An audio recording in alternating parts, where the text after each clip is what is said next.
Firefighters in France appear to be getting the upper hand on a wildfire that's burned an area more than 4 times the size of Paris.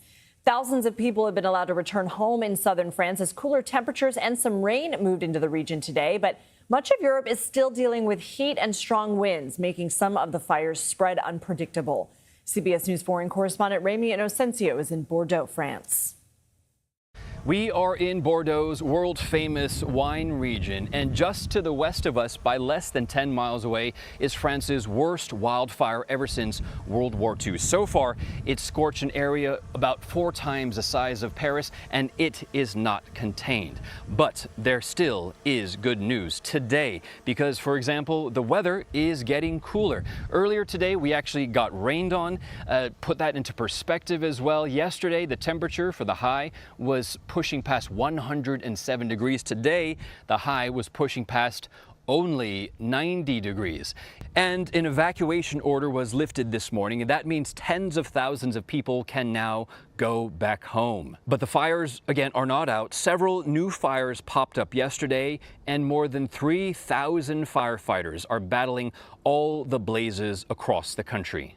And nearly 80,000 people across southern France are still displaced. That actually includes A-listers George and Amal Clooney. They announced this morning that they had fled their home too. And so this region of countless wineries and all the people who rely on this industry are watching and hopeful that the worst is already past. But the next days, the next weeks will still be pivotal because, as I said, the fires are still burning and raging just miles west of us. And most importantly, this region of Bordeaux accounts for more than $3 billion of sales here and to France's economy, which makes it so important. Back to you. Ramy Inocencio, thank you. Joining me now is executive wine editor for Food and Wine, Ray Isle. Ray is also the wine and spirits editor for Travel and Leisure. So what is the biggest threat to the crop right now? Well, the biggest threat is if smoke lands and stays on the crop, because the grapes right now are right between where they turn from green to red, and that's the worst time for smoke to hit them. The smoke will aspirate through the skin of the grapes, and when you make the wine down the line, you're going to have wine that tastes like licking an ashtray, which is not what you want. But the good news is that most of the smoke seems to be heading sort of south and away from the vineyard regions.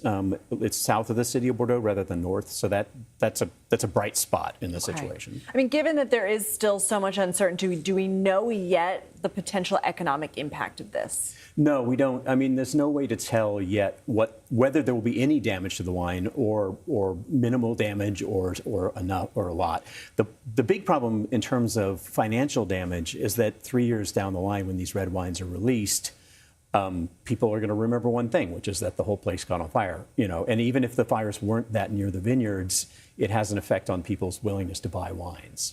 But the wine producers wouldn't bottle and sell undrinkable wine, certainly. I mean, even if there was a little bit of. Well, you can. So they won't bottle undrinkable wine for sure. And if there were that much smoke damage, then there would be a lot of financial damage simply because there wouldn't be much wine.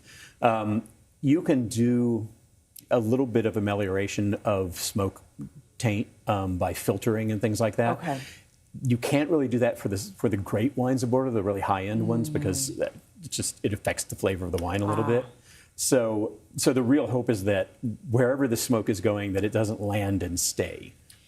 Anything that can be learned from what California and Oregon have gone through? Yeah, I think we've learned, one, is that the smoke is really the issue, not the fire. Vineyards don't tend to burn, so there's just not much material. The wildfires cut out right when they get to them.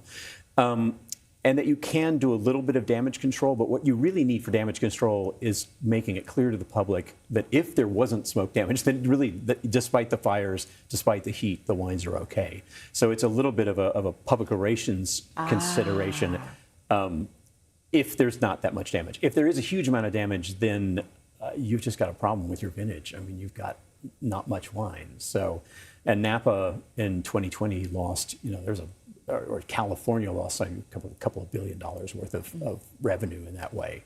So it can be a big problem. Ray Isle, thank you. Thank you very much.